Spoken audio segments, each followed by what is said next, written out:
Hi friends, പുതിയൊരു വീഡിയോയിലേക്ക് സ്വാഗതം. ഇന്നത്തെ വീഡിയോയിലൂടെ കാണാൻ പോകുന്നത് ഒരു അടിപൊളി ബ്രേക്ക്ഫാസ്റ്റാണ്.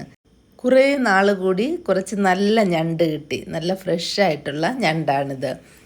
ഇത് നല്ല സോഫ്റ്റ് ആയിട്ടുള്ള ഷെല്ലോട് കൂടിയ ഞണ്ടാണ്. മഡ് ക്രാബ്, അതായത് കറുത്ത നിറത്തിലുള്ള ക്രാബാണെങ്കിൽ കൂടുതൽ ടേസ്റ്റ് ആയിരിക്കും. മാർക്കറ്റുകളിൽ കിട്ടുന്നത് ഇതുപോലുള്ള ചെറിയ ഞണ്ടാണല്ലോ. ഞങ്ങൾ ആൻഡമാൻസിൽ താമസിച്ചിരുന്ന സമയത്ത് വലിയ മഡ് ക്രാബ് കിട്ടുമായിരുന്നു. 1-1.5 കിലോയൊക്കെ വരുന്ന വലിയ ഞണ്ട്, അത് ജീവനോടെ ഉള്ളത്. അത് കൊണ്ടുവന്നിട്ട് നമ്മൾ വലിയ പാത്രത്തിൽ വെള്ളം തിളപ്പിച്ചിട്ട് അതിലിട്ടാണ് അതിനെ കൊല്ലുന്നത്. എന്നിട്ട് കൊട്ടുവടി അല്ലെങ്കിൽ അങ്ങനെയുള്ള ഇരുമ്പ് എന്തെങ്കിലും കൊണ്ട് മാത്രമേ ഇതിനെ അടിച്ച് പൊട്ടിച്ച് കറി ഉണ്ടാക്കാൻ പറ്റുള്ളൂ. പക്ഷേ അത് ഭയങ്കര ടേസ്റ്റാണ് കേട്ടോ. ഞണ്ട് നന്നായിട്ട് ക്ലീൻ ചെയ്തെടുത്തിട്ടുണ്ട്. ഇത് ഫ്രിഡ്ജിൽ വെക്കാൻ പോവുകയാണ് നാളെ രാവിലത്തേക്ക് വേണ്ടി. നാളെ രാവിലെ അപ്പം ഉണ്ടാക്കാമെന്ന് വെച്ചു. ഇത് 1 കപ്പ് റേഷൻ പച്ചരിയാണ്. 6-7 മണിക്കൂർ കുതിർത്തിട്ടുണ്ട്. ഇതിൻ്റെ കൂടെ 1/2 കപ്പ് അവൽ കൂടി ചേർക്കാം. അവൽ ചേർത്താൽ അപ്പത്തിന് നല്ല വെളുത്ത കളറായിരിക്കും, അധികം പുളിക്കുകയും ഇല്ല. ചോറൊക്കെ ചേർക്കുകയാണെങ്കിൽ കുറച്ച് പുളി കൂടുതലായിരിക്കും അപ്പത്തിന്. വെളുത്ത അവലായാലും ചുമന്ന അവലായാലും കുഴപ്പമില്ല. ഇതൊന്ന് ഇതുപോലെ കഴുകിയിട്ട് ചേർക്കാം. ഇതിൻ്റെ കൂടെ 1/2 കപ്പ് തേങ്ങ കൂടി ചേർക്കാം. തേങ്ങ തിരുമുമ്പോൾ ചിരട്ടയോട് ചേർന്നിരിക്കുന്ന ഭാഗം ചേർക്കാതിരുന്നാൽ അപ്പത്തിന് നല്ല കളറ് കിട്ടും. ആവശ്യത്തിനുള്ള വെള്ളവും ചേർത്തിട്ട് നന്നായിട്ടൊന്ന് അരച്ചെടുക്കാം. നല്ല മഷി പോലെ അരച്ചെടുത്തിട്ടുണ്ട്.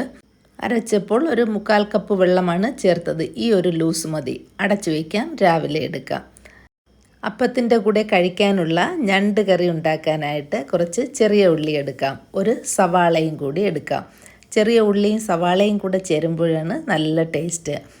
ചെറിയ ഉള്ളി വട്ടത്തിന് അരിഞ്ഞെടുക്കാം. സവാളയാണെങ്കിൽ ചെറുതായിട്ട് നമ്മൾ തോരത്തിന് അരിയും പോലെ അരിഞ്ഞെടുത്തിട്ടുണ്ട്. ഇതുവരെ സബ്സ്ക്രൈബ് ചെയ്തിട്ടില്ലെങ്കിൽ ഒന്ന് സബ്സ്ക്രൈബ് ചെയ്തേക്കണേ.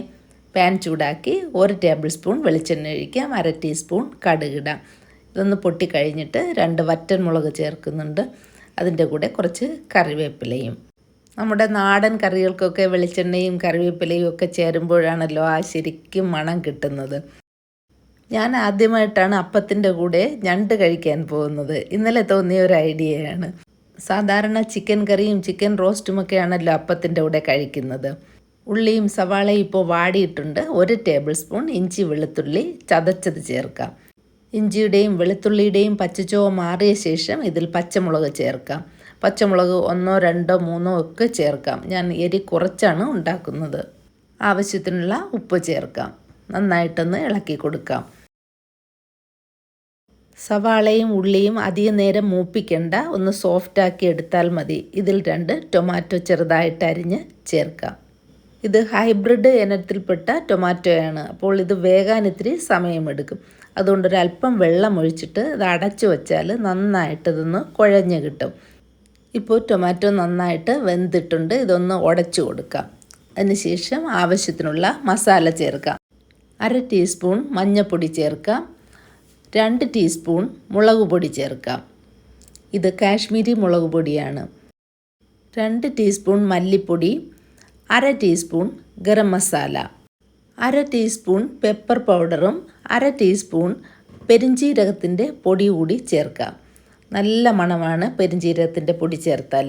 ഇതൊന്ന് ഇളക്കി കൊടുക്കാം. മസാലയുടെ അളവൊക്കെ വളരെ കുറച്ചാണ് ചേർത്തത്. ക്രാബിനും പ്രോൺസിനുമൊക്കെ മസാല കുറച്ച് ചേർത്തുണ്ടാക്കുന്നതാണ് കൂടുതൽ ടേസ്റ്റ്. ഇനി ഞണ്ട് ചേർക്കാം.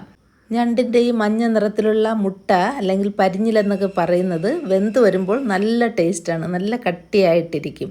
അതുപോലെ ഈ ചെറിയ കാലുകളൊന്നും കളയണ്ട. ഇതൊക്കെ വെന്ത് വരുമ്പോൾ നല്ല ഫ്ലേവർ കറിക്ക് കിട്ടും. 3-4 മിനിറ്റ് ഒന്ന് ഇളക്കിയ ശേഷം ഇതിലൊരല്പം പുളി കൂടി ചേർക്കാം. 2 കഷ്ണം പുളിയേ ചേർത്തിട്ടുള്ളൂ. ഒരു ചെറിയ പുളിപ്പ് മാത്രമാണ് ഉള്ളത്. വാളൻ പുളിയാണ് ചേർക്കുന്നതെങ്കിൽ ഒരല്പം പുളി പിഴിഞ്ഞിട്ട് ഈ സമയത്ത് ഒഴിക്കാവുന്നതാണ്. മസാല ഞണ്ടിൽ പിടിക്കുന്നത് വരെ 1-2 മിനിറ്റ് ഒന്ന് ഇളക്കി കൊടുക്കാം. ഈ ഞണ്ട് കറി തേങ്ങാപ്പാലിലാണ് ഉണ്ടാക്കുന്നത്. ഇത് 2-ാം പാലാണ്. 1 കപ്പ് ഒഴിക്കാം. നല്ലതുപോലെ ഇളക്കിയ ശേഷം ഇത് അടച്ചു വച്ചിട്ട് ലോ ഫ്ലെയിമിൽ 10 മിനിറ്റ് വേവിച്ചെടുക്കാം. ക്രാബും ഞണ്ടുമൊക്കെ ലോ ഫ്ലെയിമിൽ വേവിക്കുമ്പോഴാണ് നല്ല സോഫ്റ്റായിട്ട് ഇരിക്കുന്നത്. ഇപ്പോൾ ഏകദേശം വെന്ത് കഴിഞ്ഞു, വെള്ളമൊക്കെ വറ്റിയിട്ടുണ്ട്. ഇനി ഇതിൽ ചേർക്കേണ്ടത് 1 പാലാണ്. നമ്മുടെ കറിക്ക് ആവശ്യമായിട്ടുള്ള 1 പാൽ ചേർക്കാം. 1 കപ്പോ 1.5 കപ്പോ ഒക്കെ ചേർക്കാം. ഇതിപ്പോൾ 1.25 കപ്പോളം തേങ്ങാപ്പാലുണ്ടായിരുന്നു. ഇത് നല്ലതുപോലെ ഒന്ന് ഇളക്കിയതിന് ശേഷം ഉപ്പും പുളിയും ഒക്കെ നമ്മുടെ ഇഷ്ടത്തിനനുസരിച്ചുണ്ടോ എന്നൊന്ന് നോക്കുക. എന്നിട്ട് ഇത് അടച്ചു വച്ചിട്ട് 5 മിനിറ്റ് ഒന്നുകൂടി ഒന്ന് വേവിച്ചെടുക്കാം. ആ സമയത്ത് നമ്മുടെ അപ്പം റെഡിയാക്കണമല്ലോ. അപ്പത്തിൻ്റെ മാവ് നല്ല സോഫ്റ്റായിട്ട് പതഞ്ഞ് വന്നിട്ടുണ്ട്. ഇന്നലെ നമ്മളിത് അരച്ചു വെച്ചപ്പോൾ ഒന്നും തന്നെ ചേർത്തിട്ടില്ലായിരുന്നു. ഇനി ഇതിൽ 1 ടേബിൾ സ്പൂൺ പഞ്ചസാരയും 1/2 ടീസ്പൂൺ ഉപ്പും 1/2 ടീസ്പൂൺ ബേക്കിംഗ് പൗഡറും ചേർക്കുകയാണ്. ബേക്കിംഗ് പൗഡർ ഇല്ലെങ്കിൽ ഒരല്പം സോഡാപ്പൊടി ചേർക്കാം.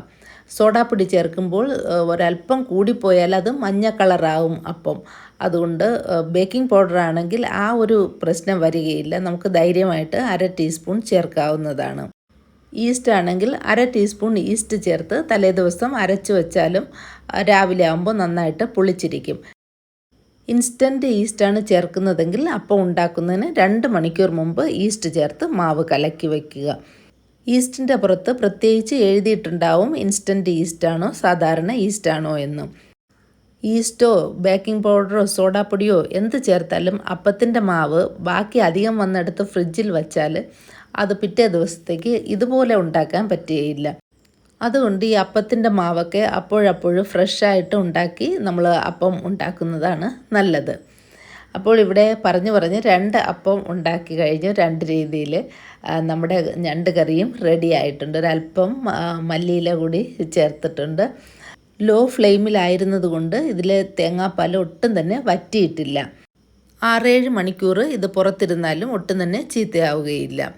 ഇതിനി ഒരു സർവിങ് ഡിഷിലേക്ക് പകർത്താം.